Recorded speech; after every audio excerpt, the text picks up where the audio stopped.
Ladies and gentlemen, welcome back, and we're going to have a really good ZVZ coming up for you right now. Yeah, DarKFoRcE, Alternate Attacks DarKFoRcE versus Millennium Stephano. These guys are the only two in the entire of the tournament that haven't had a history against each other in an official tournament before. They have never played in an online or offline tournament against each other, so they have nothing stats against each other. So, in that sense of the word, I don't know where this is going to go. Both of these players are amazing, TotalBiscuit. They very much are, yeah, they really are. Amazing Zerg players. DarKFoRcE is so good. He's still a little bit under the carpet because he hasn't really won anything, but he's so very, very good. Stephano, on the other hand, I think is back in Europe. I guess he's back in Europe now. I don't know. I think he is. Obviously from being in Korea most recently. Yeah, he came back a couple of days ago. He went there with a target on his head from the Koreans. He came back with so much respect. So much respect. Because everybody thought that he was some arrogant player, especially in IPL 3, the way that he was teasing Lucky in the finals. But then going over to Korea and actually competing against the best. Having an insane ladder win record, like 70% plus on the Korean ladder. MC has just openly said Stephano is the best Zerg, like in Europe, best Zerg in Europe by far. And this is going to be a really good Zerg versus Zerg. The thing is, though, I can't really predict how this will go. Like, I don't know. No, ZVZ is always a difficult one to call. ZVZ is probably not the best matchup for either of these guys, as far as I'm aware. And it's hard to call one way or the other. I mean, they've both got really good ZVZ, but it's not their best matchup. Can anyone really say, other than maybe Nurtio, that ZVZ is their best matchup? Exactly. And I think that the way it may play out is because Stephano has incredible control. For anybody who watched the Assembly Summer, we saw Stephano versus Damaga. Yep. When just before, well, it was kind of Stephano's, the second live event he'd ever done. He hadn't done anything large offline. And then he came to the tournament and had incredible control. And it was like, what? So in that regard, I think it's harder to play aggressive against a guy with sick control. Yeah. So I think DarKFoRcE may take the more passive route here and accept what's coming from Stephano. But we'll have to see, because anybody can play aggressive, anybody can play defensive in this matchup. It's all tossed up. We'll have to see. Yeah, I have seen a couple of good ZVZs in my time, and I think that this is going to be one of them, honestly. And we're going to be kicking off on Metalopolis, so that makes things it's a nice start for a ZVZ, I think. And DarKFoRcE is playing Terran, and Stephano's playing Protoss, so just going to quickly change that to Zerg versus Zerg. It's always fun to admin and produce your own tournament, isn't it? But they do have the right colors, though, of course, because Stephano's always pink, man. Yeah, and I wasn't dumb enough to go into game before I fixed that, so it's all good. Now the guys don't know that it happened. All right, they don't. No, they don't. Nobody they have no idea. And here we go. Ladies and gentlemen, children of all ages, welcome to the Metalopolis and what is guaranteed to be an absolutely fantastic ZVZ, and neither of them are six pooling, so that's a good start. And it is my pleasure to bring you this player right here. And he is spawning in the south position, in the blue trunks, and his name is something along the lines of... Alternate Attacks DarKFoRcE. Oh, yes. And he's going up against his opponent, who is also quite the scary individual as far as I am concerned. Oh, yes. Everyone is terrified of this man.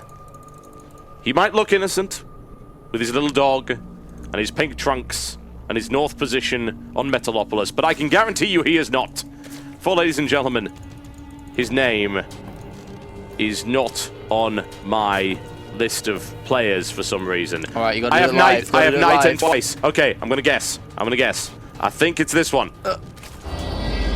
Fnatic MSI Knighten. Bollocks. Let's try this one. Fnatic MSI Knighten. God damn it! I've got two Knight ends on my list. You're gonna have to do it live. You have to do it live. I'm doing it live. Right, go. We're doing it live. Okay. And who is this player in the top? You're gonna have to make the Buell sound. Okay, ready? Ready? Are you ready? Yep. Millennium Stephano. That was pretty good. Okay. That's not bad, live. That's my kind of my Hulk Hogan version of it. That was cool. Why do I have two Knight ends on my list? Never mind. Knight End just wants to play in this, but he's not allowed. Anyway, what we've seen so far is Stephano sent out a very early drone to prevent any hatchery first play. He does that a lot. Yep. Really early scout, because then if he goes for a hatchery himself, he has a great lead in terms of economy. Right now we see, of course, the hatchery first, then spawn and pull. And on the other hand, we have an aggressive play or opening from DarKFoRcE. He's got speed, he's got Lings making. Yep. He hasn't decided to stay in gas, so we are not going to see Bailings straight away. He will be expanding very, very shortly, and will be able to build a lot of Zerglings if he there chooses to. And he may go into gas and add Bailing Nest very, very shortly. Yeah, definitely. And it's going to come down to how Stephano can defend at the moment, because he's ahead economically. DarKFoRcE has to overturn that somehow.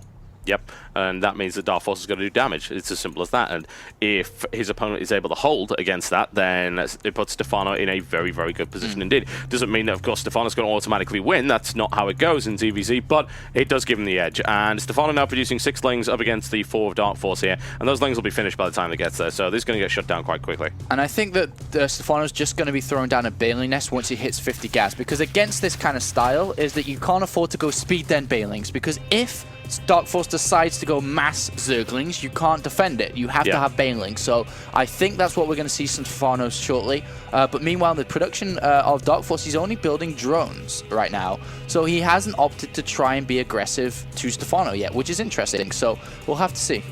Yeah, I'm intrigued, honestly, by what's going to happen here. ZVZ is very much mind games, as far as I'm concerned. It really is. Because you think, right, well, what if he goes Mass Zergling here? I might have to go Baneling. Stephano's obviously decided at this point that Mass Zergling is not coming. And does he even know? He does know about the expansion, yes. So he knows that, and that's why he's chosen to go for the speed upgrade. DarKFoRcE obviously already has it, as you can see.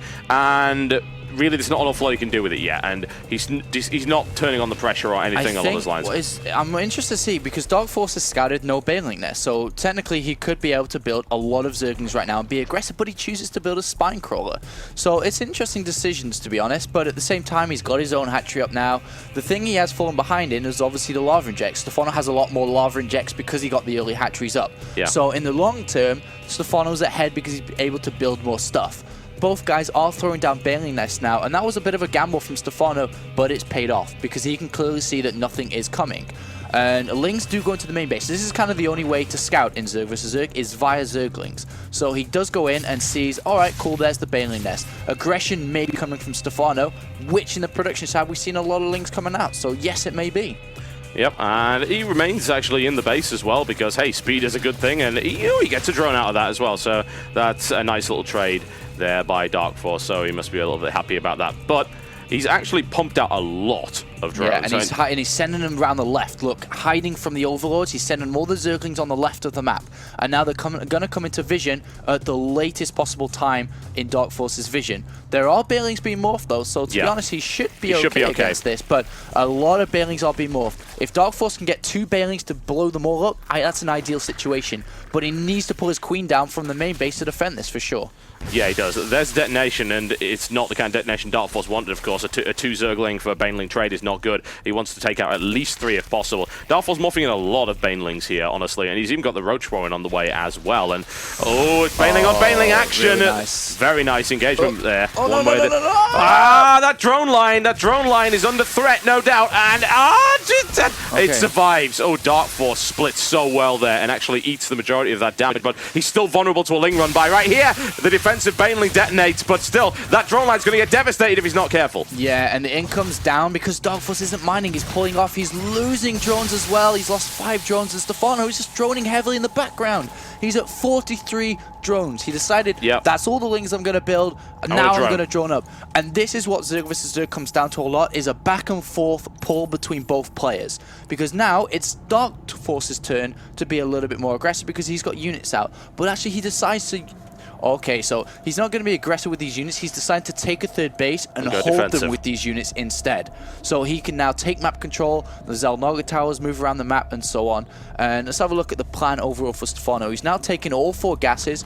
Roach Warren is down as well. Meanwhile, no layer for DarKFoRcE either, and an Evolution Chamber goes down. But naturally, Stephano is more ahead right now because he's doing things faster than DarKFoRcE is, despite not having the supply advantage. Yeah, and looking for the engagement right there, and the Baneling detonation is not ideal, honestly, and that's a good Ling run by here, and he's going to split off 2 to create Banelings right there, and into the mineral line he goes, and he's going to take the Queen out if he can. Will he be able to do it? The Queen lives. A couple more Baneling detonation. That was so close. That could have been, actually, DarKFoRcE could have engaged that much better, but he kills the Queen. And 2 Banelings did come down to the south side. Stephano. Roach just popped just in time. So Oh, so fast and such good focus fire by Stephano. That would have been way worse if that second baneling had gone through. And now there's that pull and push because this is now, a good game. You know, DarKFoRcE has the drone lead at 44 now. Yeah. And he has also the third base too, which Stephano hasn't scouted at all, I don't think. And that's a kind of a mistake from Stephano. You need to have an overlord around the third base, which DarKFoRcE has of his own on Stephano's third base. So he now knows, okay, Stephano's trying to take his third base now, and I'm going to deny that, which he doesn't. Stephano grabs the extractor just in time. Very good. But DarKFoRcE is able to drone up very heavily right now, and he's going to be able to get a better income because of it. I said this is going to be one of the best CBZs we've seen in a while, and it's already turning into it, as you can very clearly see. I mean, for one thing, it's gone to a third base. That's certainly a good start. Yeah, and there's no lair, surprisingly, yet from Stephano there. It just comes down now, but he's been so low in drones, he couldn't really afford one. His second evolution chamber is also down too, so he's going to work on 2 upgrades. Meanwhile, Roach speed is going to finish, of course, for DarKFoRcE first. So that naturally says to Stephano he can't push out. Because if he does, and then DarKFoRcE will just run over his units, which enables this third base of DarKFoRcE to just get fully saturated. And there's not much Stephano can do against it. Even though he has a decent Roach count, without speed, which DarKFoRcE is going to have, there's nothing that he can do. And all of a sudden, DarKFoRcE is just going to have such a strong economy now.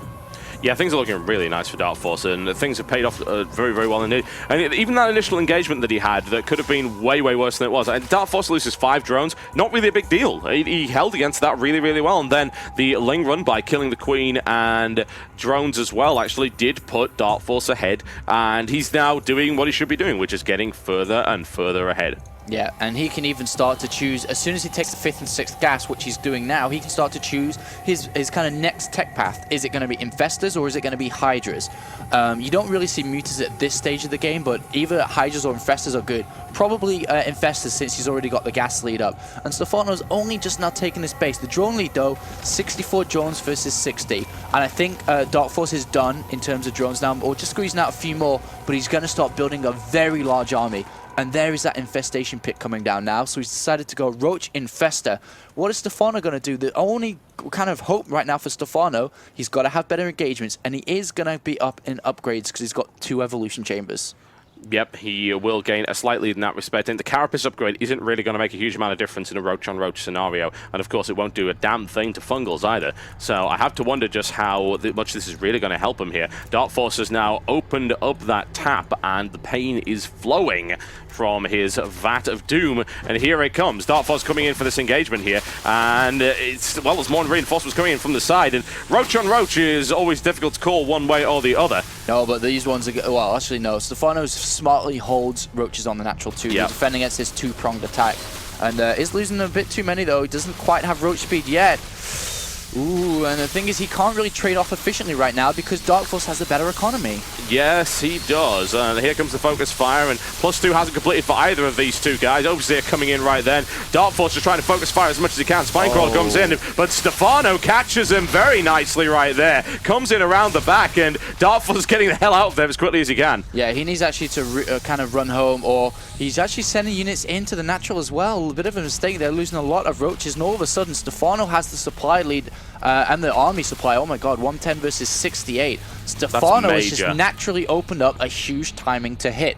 Because right now, we have DarKFoRcE teching because he's on 3 bases, and he doesn't have that many Roaches compared to Stephano. He lost way too many there. Yeah, I'm not liking this at all, and these are going to get here most likely before the Infestors come out as well, and even then, there's only 2 Infestors. And DarKFoRcE scouts the 3rd base. There's no gases from Stephano. He knows this is basically a huge attack with Ling and Roaches if he doesn't have enough gas, but right now, DarKFoRcE is under the pressure. Yeah, the Baneling detonated. Those Roaches are not giving a single damn at this point, and oh my god, Stephano opens fire, volley after volley of acidic saliva rains down on DarKFoRcE's army, and DarKFoRcE cannot hold against that kind of firepower. No, that's just DarKFoRcE almost kind of, you could say, threw the game or gave the game to Stephano a little bit by that.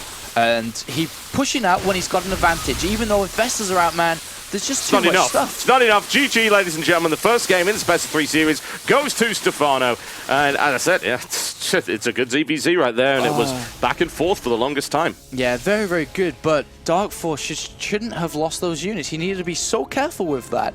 You know, it's good to put pressure on, but he threw away way too many units there. And it opens Stephano up just to come with a big counterattack and win in the game. You can see in the resource tab that he just simply has a lot more money, but not units. Yep. Money is no use unless you are able to spend it, ladies and gentlemen. That is confirmed. It's unfortunately did go for the timing attack at that point. The timing was not right, honestly. Yeah. It wasn't. He should have waited for Infesta, in my honest opinion. Oh yeah, he should never look for a big fight at that time. Especially being because Stephano's roaches are going to pop out and his is still traveling, so that naturally means that Stephano, will have more units there. Yeah, exactly. You need a tech edge one way or the other, and that would have come in the form of Infestas, and he didn't have it. Yeah, he tried to do multi-prong attacks as well from different angles, but Stephano was more than capable of defending on multiple fronts as well. It's not a hard map to do that on, really, when you think about it. You know, it's very easy to transition from the third to the natural and move around there, especially with creep and roach speed. So, yeah, he held on to it really well. He executed his defense very well, and then, of course, that counterattack came in, and DarKFoRcE couldn't stand up against that kind of massive ball of roaches. That's just how it goes, folks. We're going to a quick commercial break, and when we come back, we'll be bringing you more from the series Stephano versus DarKFoRcE.